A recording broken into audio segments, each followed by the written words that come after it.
Hey everyone, how are you? In this video, I am going to solve the LeetCode problem of the day, and the problem is Shift 2D Grid. The problem number is 1260 and it is marked as easy, but I would say some people are finding it a bit tricky, but I would say it's still easy if we find the trick of this particular problem, and let's try to solve it. So the given input in the problem is a two-dimensional matrix or a 2D array which has m number of rows and n number of columns. There is another input which is k, which is denoting the number of shifts which you need to make, and I will tell you what is this shift. So basically, if you talk about one shift operation, then in this case you need to move the elements of the grid from one place to another place within the grid. All the elements at any index I and at any index j, that is row number I and column number j, will be moved to the next column in the same row. So the grid element at index number I comma j, that is row number I and column number j, will be moved row number I, same row, for the next column number j plus 1. But when we talk about the last element in the row, that is grid of I comma n minus 1, n is the number of columns, so we are talking about the last element in the row. You cannot take it outside of the grid, right? So it will be moved to the next row in the first column, and the element which is the last row and last column, that is at row number m minus 1, m is the number of rows, and column number n minus 1 will be moved to the first element in the row and column, that is grid of 0 comma 0. It will be moved as the first element, which is the row number 0, column number 0. So this is how it will actually look like if you have a given input which is a two-dimensional matrix of size 3 by 3. So after one rotation, or after one shift, I would say, not rotation, this is how it should look like. So if you talk about the problem, and if you see the problem, this is the first example in the problem where the given input, as you can see, is 1 2 3 4 5 6 and 7 8 9. So if you see this particular part, you will understand that this is your input, and after shifting, this is your output.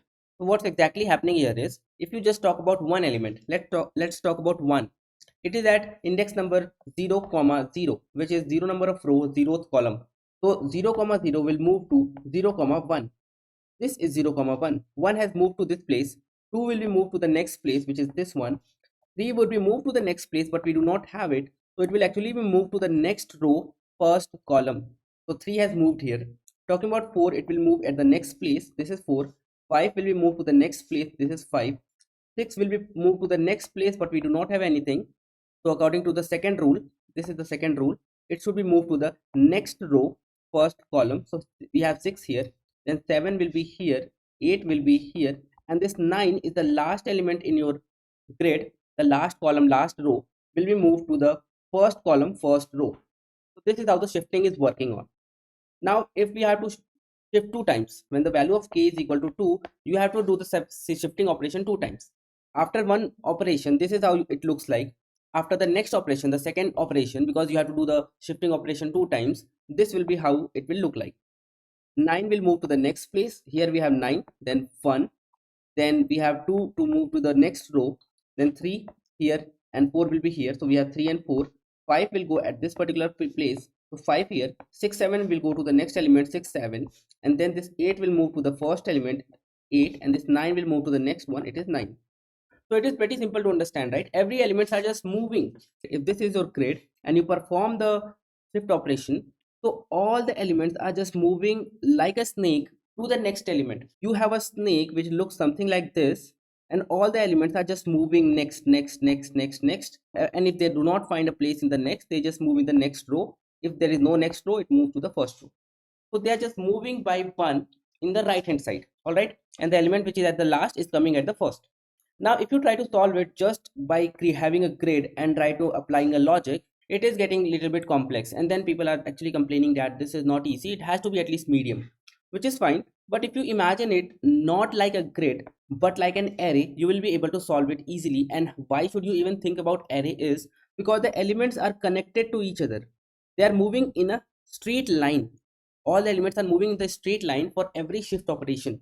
Even if you see this is your array and you perform a shifting, so what will happen? All the elements will move to the next element, right? So they are moving in a straight line. 8 will move here, 9 will move here, 1 will move here, right? So it's basically they are moving in a straight line. So if you could write your elements in a straight line, then it would be easy to solve, and that straight line is called array, right? So I would convert my two-dimensional grid to an array. So instead of just having the original grid as a m row n column grid, I would just convert it to an array. So my original was 1 2 3 4 5 6 7 8 9. So let me write it as 1 2 3 4 5 6 7 8 9. Imagining the solution, it will become easy. If you perform the operation one time, every three element will just shift. Every three element will just shift. Every three element will shift. But since I do not have a place here for 9, I will just move it at the first or at the start. And if you see it now, it is 9 1 2 3 4 5 6 7 8, and it is 9 1 2 3 4 5 6 7 8. Even if you talk about two times, what happens if you perform the operation two times? You just shift your elements two times. So it is 1 2 3 here. So 1 2 3 will be here. 4 5 6 will be here, and you just have a place for 7. The other two elements will go at the start, right?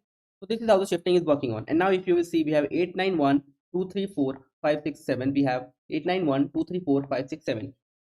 So this is how we are trying to solve it. We are just shifting it as an array, and this will become easy. Now let's imagine the case of k equal to 1. How are you actually going to fill out the elements? Even if I write the elements as an array, how am I supposed to write it inside my grid back? Because I have to return a grid which is shifted by k times. We will fill the elements in the grid one by one. We will fill this one, then this, then this, then the next element, next, next, next, next, next. For this one, we have to fill the value as 9, right? Because after rotation, this is going to look something like this. But do not try to actually rotate the array. The reason is we don't need a rotated array or a shifted array. We need a shifted grid. So this is my original data, or basically a data as an array which I created. I would just try to fill the value from my array to the grid in the correct order. If I start from 9 and fill it here, fill it at the first element, and then I take the next three elements, or the next two elements actually, 1 and 2, then the next three elements, 3 4 5 6 7 8 6 7 8, then I have rotated my or shifted my grid. But how will I take 9, and why would I take 9? That's because the value of k is equal to 1. If I could start just one element from the back and fill it here, and then I could just go to the next element, I do not have it, so I would start from the beginning and just start taking the elements 1 2 3 4 5, then 6 7 8 6 7 8, and this will be done. Similarly, for k equal to 2, if I do the same logic, it will be correct. Basically, if the value of k is equal to 2, from my original array, if I start two elements back, I take the 8, I take the 9, I take the next element which is not there, so I start which is 1. So 8 9 1, then 2 3 4, and 5 6 7. That's what we have, 8 9 1 2 3 4 5 6 7. So my logic would be to just keep my elements in a straight line or an array and try to start from the back. If the value of k is equal to 1, I would start here. If the value of k equal to 2, I would start here. If it is 3, I would start here. If it is 4, if it is 5, 6, 7, 8, and 9. If the value of k is equal to 9, which is actually equal to the length of your data, you have 9 data, right? So you are actually starting from the beginning itself. So when you start from the beginning, it will be 1 2 3 4 5 6 7 9. So this gives us one more idea, because the value of k can actually be more than or equal to your length of the data. So it can be more, it can be even 10. When it is 10, then you will have to start from, like, let's say if it is 1, then here. If it is 2, then here. 3 4 5 6 7 8 9. And if it is 10, then go back here. So you have to start from 9. So when the value of k is equal to 10, you have to start from 9. When the value of k is equal to 1, you have to start from 9 as well. And that's because if you imagine for just one element, which is 1, which is originally here, and if you perform the rotation or the shift 9 times, then this will be 1 2, then 3 4 5 6 7 8, and then back to the original position. This one will be back to the original position in 9 operation. That is, when there are 9 elements or 10 elements or 20 elements, and if you perform the same number of operations, you will have your original grid back. That's what exactly is given in the example number 3. In the example number 3, you have a grid of length 9, and the output is same as the grid itself. So I have to go back, I have to start at a particular position and start filling my elements, but I have to find that particular index or the element from which I should start, and it actually depends on the value of k. So whatever is the value of k, I can just take the mod of k with the length of data to avoid those cases where the value of k is equal to or more than the length of the data. So when the value of k is, let's say, 10, if I take the mod with 9 and if I take the mod of 1 with 9, both will be equal to 1. So I will have a common value. And what I can do is, once I find this common value, I will reduce this value from length of my data, from the length. So length is 9. 9 minus 1, because if it is 1, 1 mod length is 1. So length minus 1 will be 8. So I have to start from the index number 8. 0, 1, 2, 3, 4, 5, 6, 7, 6, 7, 8. This is the index number 8, right? So I have to start from 9. I'll fill it here for the value when k is equal to 1. And then how do I go to this particular element? I would just say, okay, my starting index was 8. Next element is 9. Now again, I'm back at 9. I will just take it a mod of this with length of the data. So 9 mod 9 will be 0. So I will be at this particular element and I can start filling it as 1, then 2, then 3, then 4, then 5, 6, 7, 8. So this was my trick. Flatten the elements and find the starting index from which you need to start and loop through all your elements and just fill it in your grid. And that's it. Your grid is rotated or shifted, I would say. So yes, I took some time to explain you guys, but everything has to be covered so that you know why these questions are marked as easy. And if you see the solution, first I'm just flattening my element in a single list or an array. Then this is the length of my data, len data. Then I'm trying to find out the starting index, which is actually length of data minus the given value of k mod length of data. And then I just loop through my grid. This is the row and this is the column loop. And then I'm trying to fill every element. The element will be coming from the data itself, and which index? The index will be data and index number will be start mod length of data. And then I'm just updating the value of start to the next index. Return the grid and that's it. Your solution will be accepted. And if you see the runtime and memory wise, it is good, right? Runtime wise also we are good. We are memory wise also we are good. So I think we are able to solve the problem in a very efficient way. So that's it for this video, guys. I hope this video has in detail explained you how to solve this problem and why we are following a particular approach to solve this problem. The main thing to understand is why we should go for a particular approach. If you did understand, then make sure that you hit that like button. And if you are not subscribed yet, then make sure that you do so, because we are going to upload the daily LeetCode solutions.